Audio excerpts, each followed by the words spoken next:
Hello everyone, welcome to Red Shikshan Sanstha's Western Region English Medium Schools.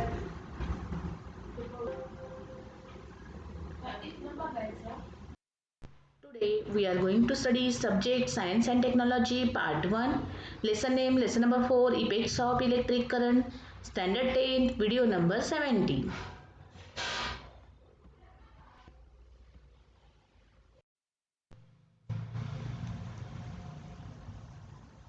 In the previous video, we have seen the intensity of the magnetic field within the solenoid is uniform everywhere. That is, the magnetic field in solenoid is uniform. Now we are going to study the force acting on current carrying conductor in a magnetic field.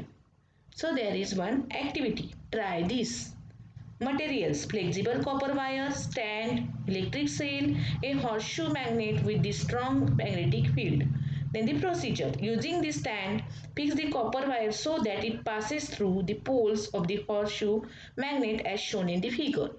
Here is the figure, and the horseshoe magnet, in between the horseshoe magnet there is a connecting circuit as well. Whenever a current is not flowing through the wire, it remains straight at position A. When the current flows from top to bottom, the wire bends and comes into position C. If the current direction is reversed, that is, it flows from the top to bottom, the wire bends but comes in the position of B. This means the direction of the force on the wire is perpendicular to both the magnetic field and the direction of the current. Here the direction of the magnetic field is from N to S, that is H. If the direction of the current is reverse, the direction of the force also get reverse. If the magnet is kept reverse, that is its south pole is brought at the position of its north pole and north pole brought to the position of the south pole. In the above experiment clearly shows that a force is exerted on current carrying conductor. The direction of the force depends on the direction of the current and the direction of the magnetic field. Now we are going to study the Fleming's left hand rule. Here is the diagram. In the above experiment, we considered the direction of the electric current and the direction of the magnetic field and found that the direction of the force exerted is perpendicular to the both. There is a simple rule relating these three directions. This rule is called as a Fleming's left hand rule. According to this rule, the left hand thumb, index finger and the middle finger are stretched so as to be perpendicular to each other. If the index finger is in the direction of the magnetic field and the middle finger points in the direction of the current, then the direction of the thumb is the direction of the force on. After studying the Fleming's left hand rule, we are going to study the electric motor. A device changing electric energy into mechanical energy is known as an electric motor. In our day-to-day life, an electric motor is a boon. It is used in fans, refrigerators, mixers, washing machines, computers, pumps, etc. How does this motor works? The current flow in the branch AB of the loop from A to B. Here is a diagram. Through the carbon brushes E and F. Since the direction of the magnetic field is from north pole to the south pole. According to the Fleming's left hand rule, a force is exerted on the branch AB and pushes it down. The current in the CD branch is in a opposite direction to that in the branch AB, and therefore a force is exerted on the branch CD in upward direction. Thus, the loop and the axle start rotating in an anti-clockwise direction.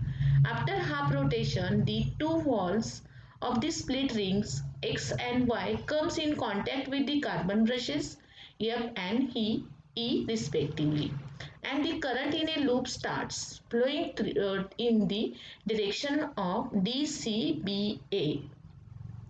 Therefore, a force is exerted on the branch DC in downward direction and on the branch BA in upward direction, and the loop continues to rotate in the anti-clockwise.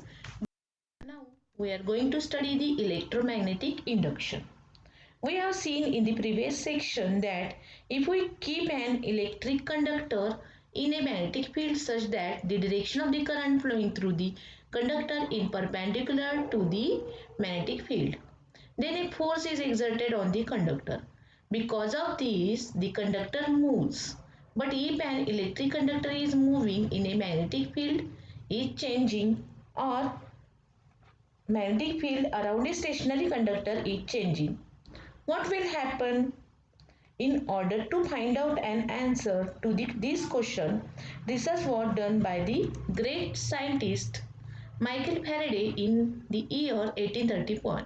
Faraday shows that an electric current can be produced in a conductor with the help of a moving magnet. Here is the diagram. Collect the material as shown in the figure. Complete the circuit by connecting the galvanometer. Keep the bar magnet erect in such a way that its north and south pole is just below the copper wire. Now if the wire is kept moving from A to B, the pointer of the galvanometer gets deflected. This is called as a Faraday's electromagnetic induction. Now move the magnet with the wire fixed. The galvanometer pointer still gets deflected. For the study of a current in the solenoid coil is switched or off, on or off. In this experiment, if we open the plug key and make the current 0 in the coil, the pointer of the galvanometer deflects to a side and quickly comes back to the 0. If the current in the coil is started again, the pointer again deflects to the other side and then returns quickly to 0.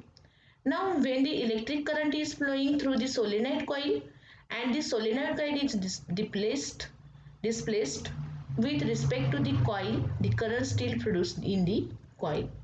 The faster is the displacement of the solenoid, larger is the deflection of the galvanometer point. If the current in the solenoid coil is changed, a current is produced in the coil, or if the solenoid coil is moved towards the coil. Here are the diagrams. The 4.16, when the current in the solenoid coil is switched on or off, there is a galvanometer. See the reading, or the galvanometer deflects to a side and quickly comes back to the 0. If the current in the coil is started again, the pointer again deflects to the other side and then returns quickly to the 0. When the current is passing through the solenoid coil and the coil is displaced laterally with the respect the coil. And in third figure, see, when a current passing through the solenoid coil and the solenoid coil is displaced to the longitudinally with respect to the coil. These are the diagrams. Now we are going to study the Faraday's law of induction. If a current is switched on or off in the solenoid coil, a current is induced in the coil. Such as induction is also observed when the current in the solenoid coil is increased or decreased. Current is induced in the coil when it is moved aside from front of the solenoid. From these experiments, it is understood that whenever the number of magnetic lines of force passing through the coil changes, current is induced in the coil. This is known as a Faraday's laws of induction. The current produced in the coil is called the induced current. Here is a diagram. This is a motion Fleming's right hand rule. There are stretched fingers. Then the thumb is the motion of a conductor.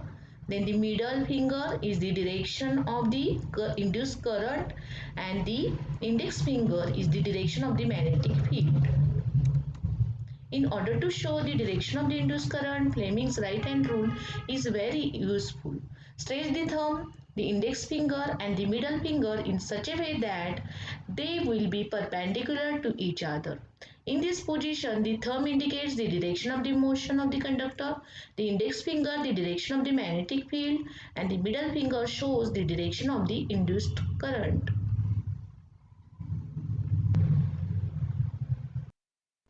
We are going to study the another device, electric generator. You all are familiar with the electric generator.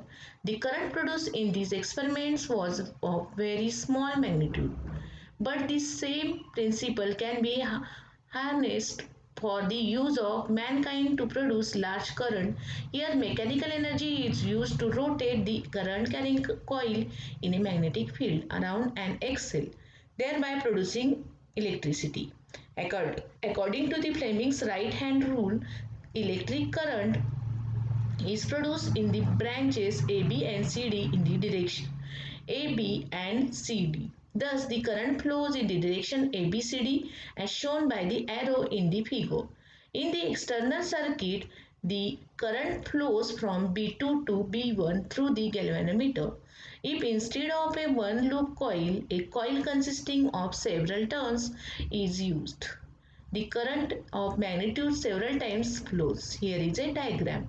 There are loops A, B, C, D, and in these loops there is a AB is in upward direction arrow and CD is a downward direction arrow. In the there is a galvanometer, and the galvanometer shows the current flows from B2 to B1. If instead of the one loop coil, a coil consisting of several turns are there, the current of magnitude several times flows. After half rotation, the branch AB takes place of branch CD and the branch CD takes the position of the branch AB.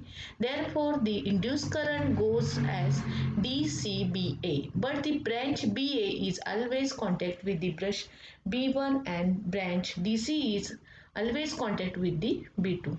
Hence, in the external circuit, current flows from B1 to B2, that is opposite to the previous half rotation. This repeats after every half rotation and alternating current is produced. This is what is called as an AC generator. Thank you.